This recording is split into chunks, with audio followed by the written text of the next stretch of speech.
Good morning, good afternoon, good evening. Tonight I've come back to the issue of democracy, good governance. I've approached this subject from different angles.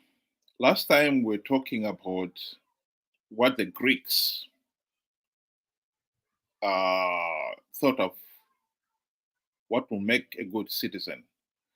And they divided people into three distinct groups. The citizen, who is an intelligent and cares about his interests and society's interests, and he realizes the importance that he cannot prosper while society is failing. And then there is the tribesman who focuses on only himself and his immediate friends.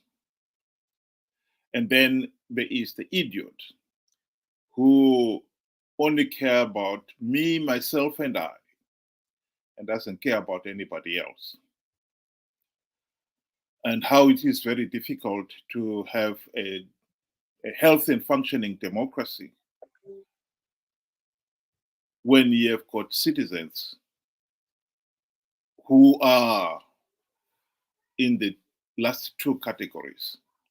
Tonight, I would like to approach the same subject from a slightly different angle. And this guy is an American. He divided society into four groups.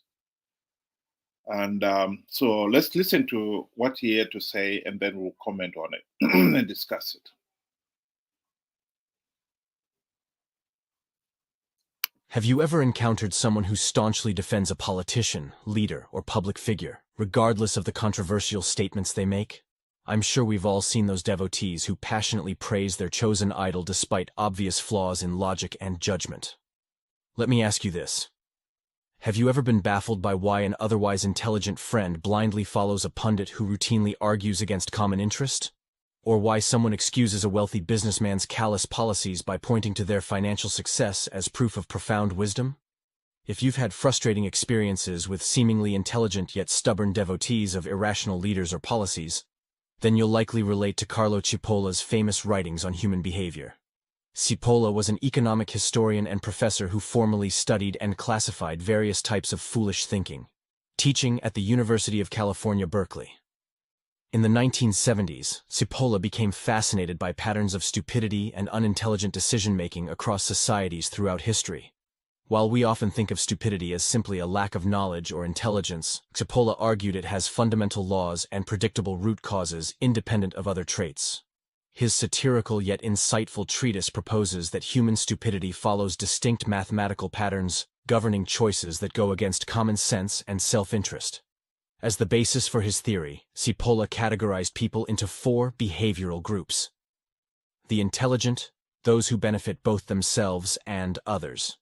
The bandits, those who benefit only themselves by harming others. The unfortunate, those who cause harm while trying to help others. The stupid, those who harm both themselves and others. Cipolla argued it's this last group of stupid people, driven by an innate tendency towards nonsensical decisions that damage even their own interests, that baffles intelligent observers.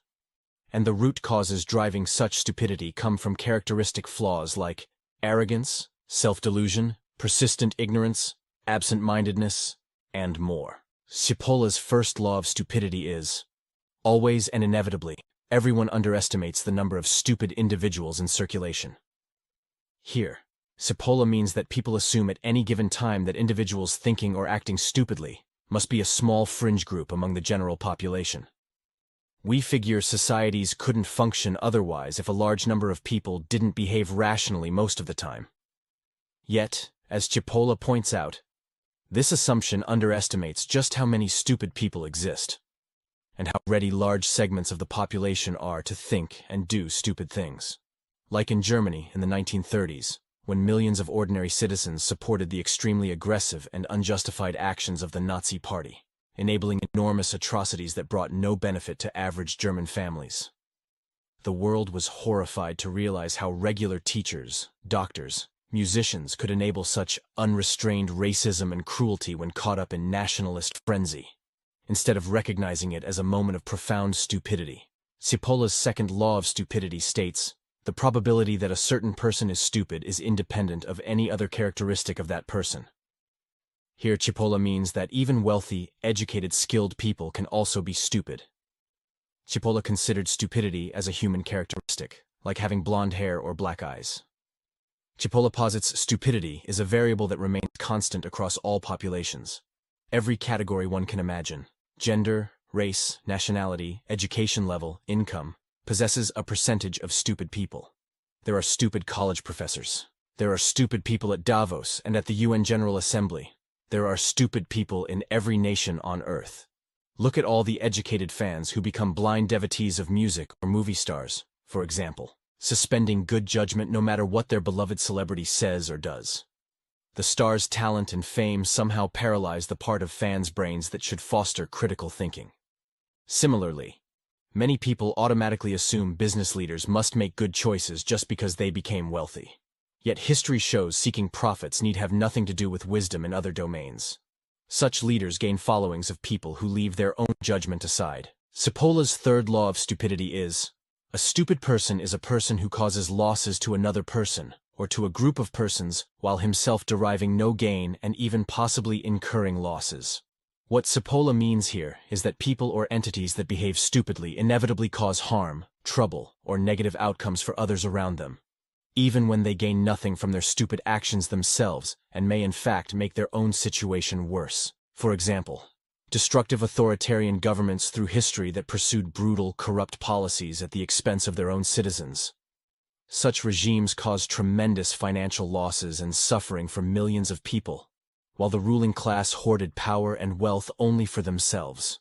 Most authoritarian leaders ultimately damaged their own nations as well, once popular discontent and economic decline reached tipping points. Their unjustified cruelty brought harm all around, despite promising prosperity if people trusted them as saviors. Cipolla's fourth law of stupidity. Non-stupid people always underestimate the damaging power of stupid individuals. In particular, non-stupid people constantly forget that at all times and places and under any circumstances to deal and/or associate with stupid people always turns out to be a costly mistake. Here Cipolla emphasizes how people behaving sensibly downplay or dismiss the influence and impact stupid people can have by making terrible decisions others then enable or follow. We expect societies to course correct against irrational beliefs gaining ground, but as countless historical cases show, it takes very few people in power doing or enabling stupid things for far-reaching harm to be unleashed, costing lives, destroying wealth, and collapsing systems. And non-stupid people perpetuate the problems by giving stupidity the benefit of doubt rather than confronting the risks it poses when left unchecked. Dictators have triggered widespread wars and violence by whipping up the stupid tendencies in human nature that rational people thought would be restrained by others. Cipolla's fifth law of stupidity is, a stupid person is more dangerous than a pillager. In this law, Cipolla argues that individuals behaving stupidly pose far greater risks than those he categorized as bandits, meaning people acting out of self-interest at the expense of others. While bandits seek to maximize their own benefits regardless of harm, they generally don't seek to inflict damage for its own sake, if there is no personal gain. On the other hand, stupid individuals can generate utterly pointless harm and destruction through their foolish choices and beliefs, even without benefiting themselves, and without regard for collateral damage. Destructive social movements often arise and gain ground because enough stupid people buy into irrational ideologies that scapegoat or dehumanize vulnerable groups. Within such movements, say a government or violent mob, bandits certainly exploit others' stupidity for personal gain when given the chance. However, it takes a far greater number of true stupid followers to enable harm and suffering on vast scales over time. As Cipolla concludes, because stupid people inflict severe damage that is utterly unjustified and helps no one. While undermining their own self-interest, they pose exponentially higher risks than those merely acting out of selfishness. Even bandits depend on moderating their greed to avoid total ruin. But stupidity has no such self-regulation. This makes unchecked stupidity the most dangerous societal threat. In short, Carlo Cipolla aimed to explain why acts of stupidity that harm others keep happening throughout history. His 5 laws remind us that stupid thinking is more common than smart people like to admit. When waves of foolish beliefs grip societies, damage often spreads before rational folks realize what's happening. We see this again and again when crowds blindly follow leaders lacking wisdom or compassion. Nazi Germany stands out as one such horrific case among many. Yet Cipolla argues that since people who think sensibly will always outnumber those acting stupidly, we can limit the damage if we remain vigilant. Staying alert to humanity's tendency towards foolish acts before they spiral is key. When enough sensible people speak reason early on, stupid beliefs gain less traction with the wider public over time. So, while Cipolla's laws are gloomy about levels of stupidity lurking among all populations, he says rational people have strength in numbers to reduce its harmful influence on society. We must simply never underestimate or dismiss its abundance and appeal. In this way, accepting the persistence of stupid thinking makes containing it more possible. And that is the optimistic lesson in Cipolla's warning. Like and subscribe to our channel for more thought-provoking content. Well, there it is. I was thinking of discussing this one, Ben, on the basis of the political reality in Zimbabwe. Are we saying here that Zimbabwe is a failed state because we have allowed the stupid people, and there are stupid people, to drag the whole nation beyond the event horizon? In other words, we cannot escape the black hole now, and we are just sinking deeper and deeper into the black hole. What do you think? Thank you and good day to everybody. So I would like to approach it from the leadership, the composition of the leadership in Zimbabwe, and I believe, or I firmly believe, that our leadership are the bandits, those who benefit only themselves by harming others. So that is the type of leadership that we have. And I think this is what has created the situation that we are living in right now. So taking it from that day, we are at a point where we say in Zimbabwe, how do we get ourselves out of this mess? How do we get ourselves out of poverty? How do we get ourselves out of the dire living conditions that people are living? And then how we get out of it would actually need us to see now the composition of what the type of people we have in Zimbabwe, the characteristics. Do we have intelligent people? We also have bandits within there, and the unfortunate and the stupid. Yes, the answer would be definitely a yes. We have all those people in Zimbabwe within the population. So from that, I would base my point to say our leadership is made out of bandits, be it the opposition, be it the ruling, be it the side showers, self-gain while harming others. This is what has drove us to this mess that we are living now.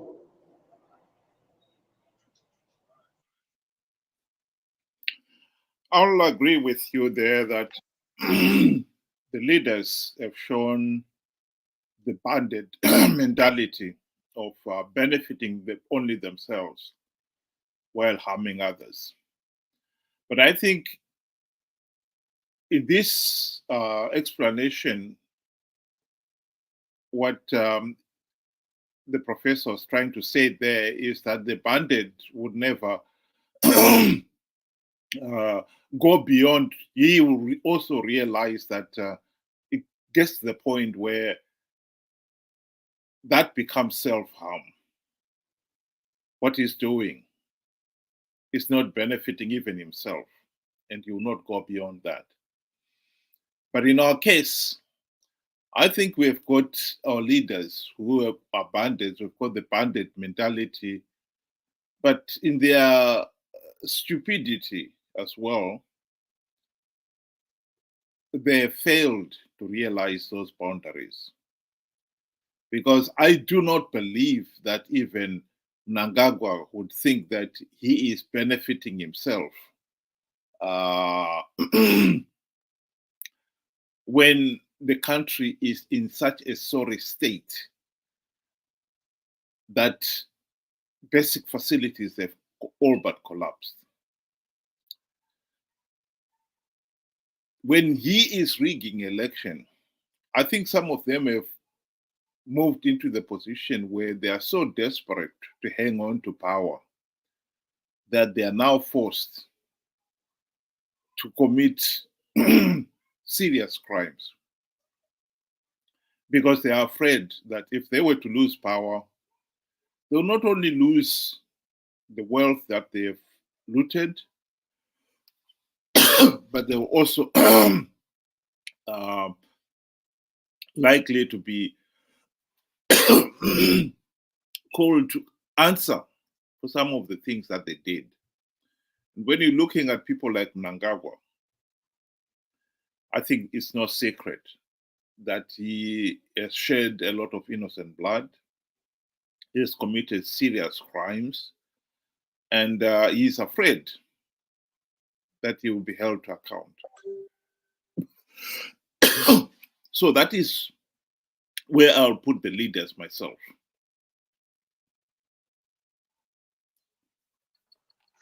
Okay. Yeah. Basically, I think we are saying the same thing. Really, that our leadership. We've just highlighted that our leadership is made out of the bandits. Now, let us go into the composition of our society, the ordinary Zimbabweans out there. The obviously we have like I said before, we have all four groups within society. But I would like to say, a, a a large group is made out of the stupid and the unfortunate. I would like to go into detail with unfortunate. A lot of people are on social media right now, trying to be bloggers. Some are trying to be journalists in their own capacity, trying to inform people about what is going on around the Zimbabwe situation, which is very commendable. But you have to do it in a way that you do not now peddle lies. You do not give other people false hope, only to have their feelings hurt when the outcome that you promised was happening does not show up. you know you you you end up being the unfortunate, those who cause harm while trying to help others. Yes, you're trying to inform your fellow countrymen what is happening. But if you go and then you tell lies, or you go you give them ideas to say, let us do this here so that this ABC would be our result, and that thing that you're going towards is not the solution. You've not consulted with anybody. You're just causing more harm to the fight against ending the dictatorship. So those are a small group, though, but the majority you'll find would have to put them in the stupid, those who harm both themselves and others. And why I'm saying this is, I mean, we came from an election, 2023 election, and we had plus 4 million voters. And we know the truth of the whole matter is that Zimbabwe elections are not free and fair.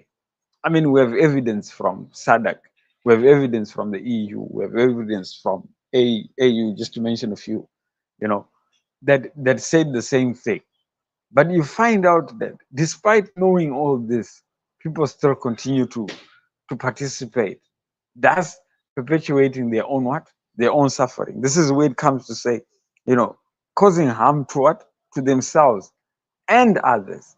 So I find this is it's it's it's a 4 million plus stronghold, plus those that are in the diaspora that were encouraging people to do those things. So you find this would be the biggest group, within our population.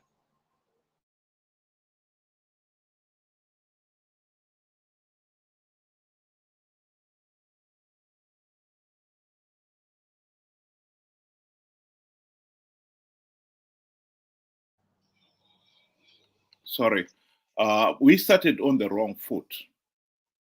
We in Zimbabwe assumed that everyone was intelligent enough to make the right choices. If you look at all successful democratic nations, most of them never had universal suffrage from the word go. We did. And instead of the voters being educated so that they become intelligent, they can make intelligent choices, the bandits have moved in and they've taken advantage of those voters. While they may have started in the category of the unfortunate, I think most of our Zimbabwean voters have been pushed to the category of the stupid by none other than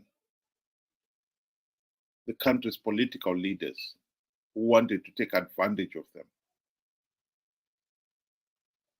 The other day, I played a short clip of Margaret Longo talking about how Zanu PF is keeping the people in the rural areas poor for selfish ends. I think I'll just play it to refresh our memories on that point. They have wrong priorities, especially the current government. How can you go and build an airport which services a few people, and the majority are the elite and the so-called investors? Look at the rural. I made you come to interview me because I wanted you to have the experience of the roads that we are using. If we go today to our hospital there, you feel pity with that's a hospital in a rural area. If we go to our clinic, you feel pity. We have no piped water here. Do you know the reason why the rural people vote for Zanu PF? One, they're intimidated. Two, the policy is that the rural people should remain poor and subservient to the government. They should remain poor, because if they remain poor, they continue singing the song for their master. This is why these people have been impoverished. It's for a reason. Because at the moment, if you economic empower these people, they'll go out of hand. Zanu PF will never have control over them.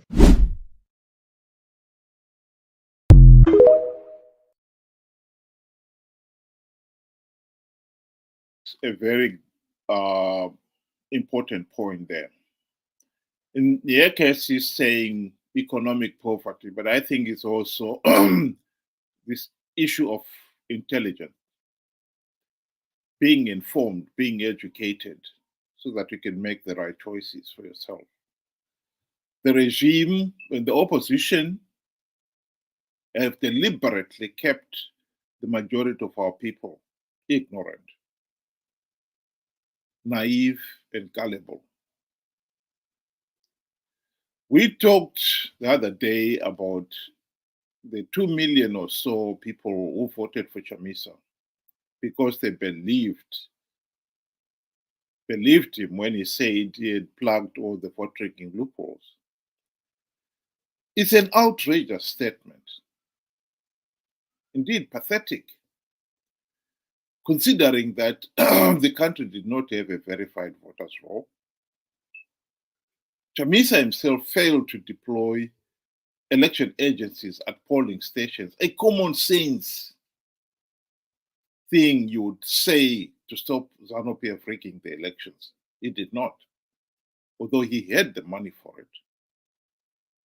He pocketed the money. And yet millions of these people believed it. And not only those in the rural backwaters where you could say, well, maybe they're not informed.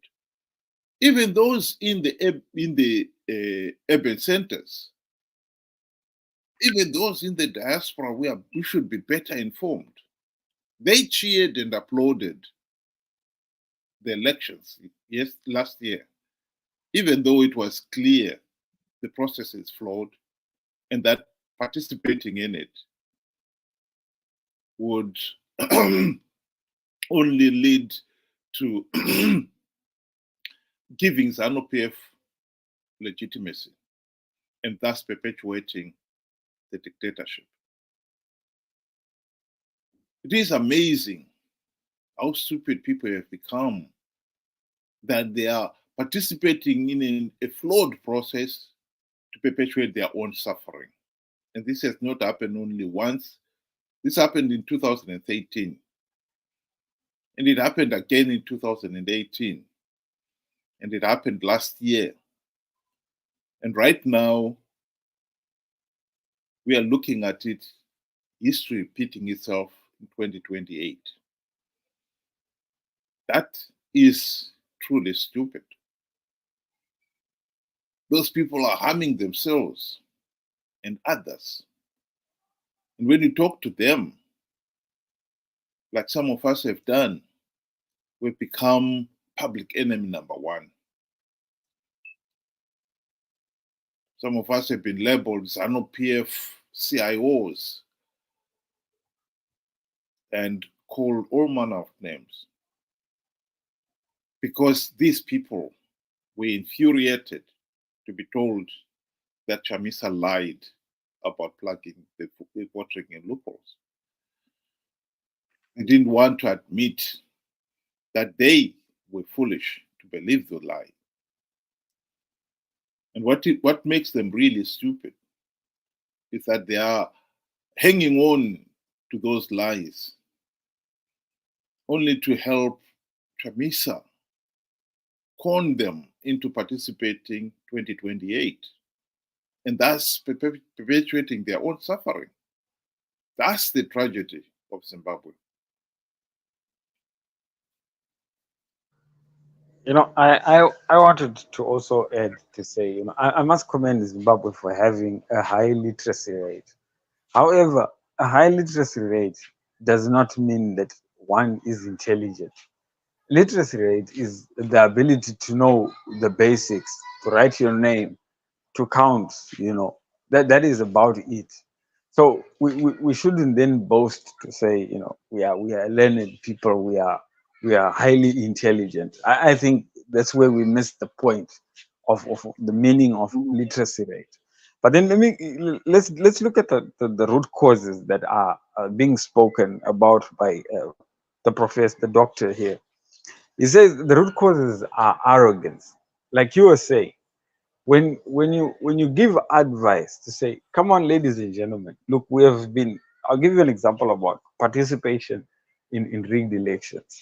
You know, come on, gentlemen, we've been through this here since, you know, the formation of MDC, which was back in 2019, 1999. You know, we've been doing this over and over again, but and to no result. But people are so arrogant; they still want to continue to do that there. And why they do that there, it will be the second point. Is they're clearly being delusional. We will, you know, we will plug vote rigging loopholes. This time we will use so many various tactics and strategies, you know, deluding yourself of reality to say Zanu PF, no matter what happens, if an election is rigged or you're playing with a loaded dice, if it's loaded onto 6, it will always fall onto 6. That's how it is programmed. There is no way you can beat Zanu PF at the game, especially when they are the referee, they're the judge, they're all that, right? This is where the whole problem is, right? Then you have persistence, ignorance. We have historical facts, you know, we have evidence that elections are being rigged, right? Despite of tons and tons of evidence. Sometimes you get the evidence a few months before an election. More evidence keeps coming at every single turn. But you know, we just ignore the facts just because, you know, a narrative has been put by the bandits in our heads. That is what we are going to carry no matter what. Zanu PF ndo yoga. Chamisa chete chete. That is the mentality that is within the population of Zimbabwe. It's two groups. It's either you belong to this group or you belong to that group. Away with free will. Everybody, it's a human right to think for yourself. That is what differentiates us between human that makes us, you know, human and not animals, right? That ability to think for ourselves. If we are going to give away that ability, then we become animals. We become stupid.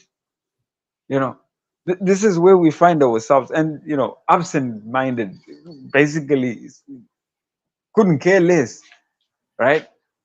And this is why you find it has taken us so long to get ourselves out of this mess, because of arrogance, self-delusion, persistent ignorance, and we are always absent-minded.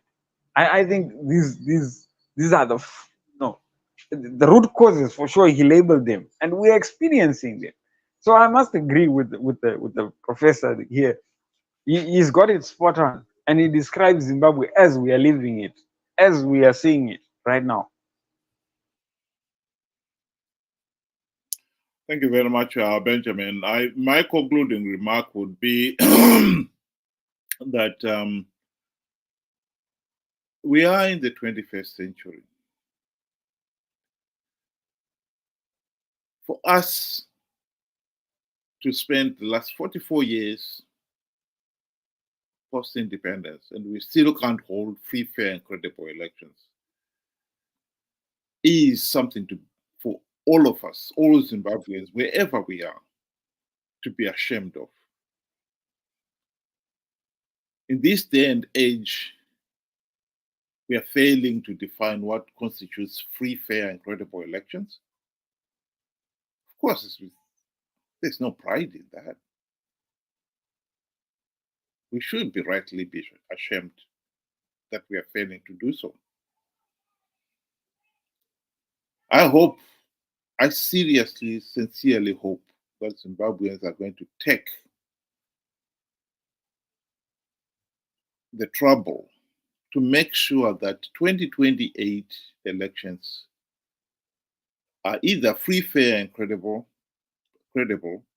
i.e. we have implemented the reforms, or we do not participate in those flawed elections. Because if we do, SADC will only have another excuse to turn a blind eye to Zanu PF rigging the elections. That point I cannot overemphasize. There is absolutely no excuse whatsoever for anybody to participate in flawed elections, only to give Zanu PF legitimacy and perpetuate their own suffering. That is just stupidity on steroids. Thank you very much, Benjamin. And for those who are able to join us tonight, thank you very much for joining us. We'll stop there. Thank you. Good night.